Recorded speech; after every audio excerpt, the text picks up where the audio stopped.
The patch has been dropped and I'm already receiving messages asking how can we attack post-patch in FIFA 22. Well, of course, driven passes, overpowered corner technique and finishing has been amended in FIFA 22, but I have solutions for you. So this is a complete guide to attacking post-patch in FIFA 22.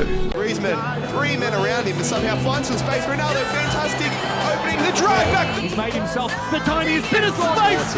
Almost feels like a bit of a taunt. Didn't really go for it. Oh! The display there is absolutely ridiculous. The Elastico on the goal line. On the goal line, the finest. We of talked about margins. Aussie Super. He's not here to make up the numbers. Driven passes still work. However, on one condition. The player that you are wanting to pass to needs to be in the direct passing lane and needs to be showing for the ball for driven passes to work. It's the same as previous years, no different. It's just post-patch in FIFA 22. You can't just spam them in weird angles and have them lock onto the attacker like you could pre-patch. So lads, that is something important to keep in mind when doing a driven pass in FIFA 22. This next segment is an alternative to actually hitting the striker's feet from the wing like you could do when the driven passes were overpowered pre-patch. Now you may be out on the wing, and that's when the driven pass was very effective, was you could have it out in the wide areas of the pitch and then hit the striker's feet instantaneously. What you can do is you can find a midfielder who has drifted into the space of the midfield as you're progressing up the pitch. You can then, just before the ball hits the midfielder's feet, tap R1 and point towards the striker. What this will do is have the striker come towards you just as you receive the ball, which you can then do a driven pass into him because he has come clear from the defender to receive the ball, and there will be no worries of the ball being intercepted by the defender. Utilising the driven pass in the defence. Now this is actually something I used quite a lot, where you'd have the ball with your centre back and you want to hit the wing back on the opposite side of the pitch. You could do a driven pass into him and it would hit his feet quite quickly, so you could keep a high tempo in your build up whilst also switching the ball quite quickly. An alternative to this is holding R1 and L1 and then pressing the cross button. What that does is a very hard and driven lob kick over towards the wing back, which he will then chest down and proceed with the attack. It's a simple and easy alternative, and in my opinion it's just as good as the driven pass because it's higher than the driven pass and it prevents the attacker from intercepting that ball.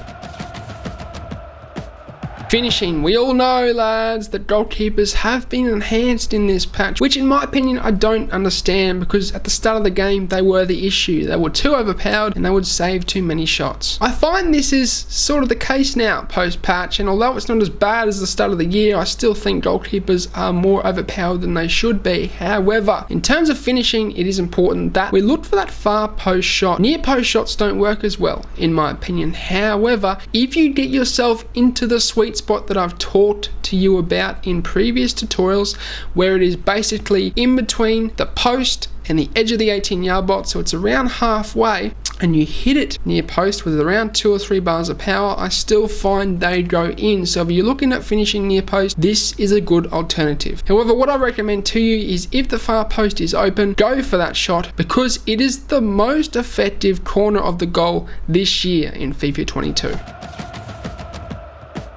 Low drivens, in my opinion, are still in the game, and if you have a chance of performing a low driven and there is no worries of a defender actually making that block, then lads, I wouldn't hesitate in using them. Low drivens are very good this year. Form it by holding in R1 and L1 or RB and LB at the same time and holding down that shoot button to get maximum power. It will do a low driven shot into the bottom corner, and I find keepers still have a hard time saving those.